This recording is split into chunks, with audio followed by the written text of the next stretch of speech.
Today, Athens City Law Director Pat Lang announced he's entering the race for Ohio's 15th Congressional District. He joins us now in our studio. Thanks for being here this evening. Thank you, Michael. It's good to be here. So why do you want to go to Congress? Well, I'll tell you, Michael, I grew up as a child of Appalachia in a small town, son of a waitress. And for people that grew up in this region or have lived in this region for a while, you know, we're no stranger to seeing hard times, living hard times, even by that standard. Families today are really suffering. People are hurting, they're out of work. The middle class is shrinking. The American dream seems like it's getting harder and harder to attain. And that's what makes it so frustrating to look at Washington, to look at Congress, and see them doing absolutely nothing to create jobs, absolutely nothing to invest in the middle class or to invest in small business. And at the same time, you see people like my opponent in this race, Congressman Stivers, voting to protect the big banks, voting to protect big oil, and voting to end Medicare as we know it. Those are not the values of our region, and I think we can do better. That's why I'm running. Now, you say you want to create jobs. How do you plan to do that in Washington? Well, I think that, for one thing, there's no shortage of ideas on the table. There's simple short-term ideas such as an extension of the payroll tax cut, which expires at the end of this year, such as making a real and meaningful investment in fixing our crumbling infrastructure.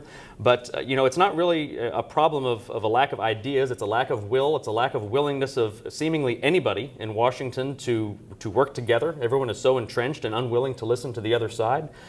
So I think in order to break that, in order to change Washington, we're really going to have to change the people that we're sending to Washington. So that's why I'm running. Talk about the challenges of running in the new 15th Congressional District and the diverse area that it covers. Mm-hmm. It is a very diverse area. It's 13 counties, but I'll tell you, and I've talked to people across all of them at this point, just here in the last few weeks. And people are hurting everywhere. I mean, it may be a little bit of a different, Appalachia is clearly not downtown Columbus, but people are hurting everywhere in this economy, and they're looking for someone in Washington to step up and take that issue seriously and to focus like a laser on that issue of jobs. Now, you've talked a lot about jobs. Do you have any specific ideas for creating jobs? Mm-hmm. Well, again, I think there are a couple in the short term, such as the tax cut extension, such as infrastructure. But again, it's really not a problem of ideas. There are plans on the table. There are some plans on the table that have been agreed to by Democrats and Republicans alike for years at this point. And that's what makes it all the more frustrating and angry. To look at that and say that, okay, this is something that you were willing to support at some point in the past, but now you're not because of partisan politics and gridlock, and it's very frustrating to see that. A lot of seeking office is getting the money, mm-hmm. enough money. How much will it take to be competitive?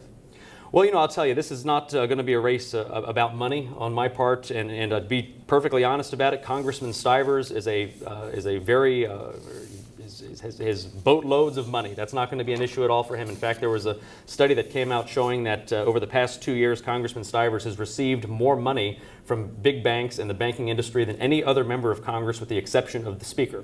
And that's not altogether surprising, because his career before he went to Congress was as a banking lobbyist. His job was to try to get a sweetheart deal for banks, and now his job in Congress seemingly is to vote the way they want on every issue. So, we know that fundraising is going to be a challenge against somebody like that, but I believe that if I go out and if I am talking to people about the issues that really matter to them, then we're going to, that the people will be with us on Election Day. All right, Pat Lang, thanks again for stopping by tonight. All right, thank you, Michael.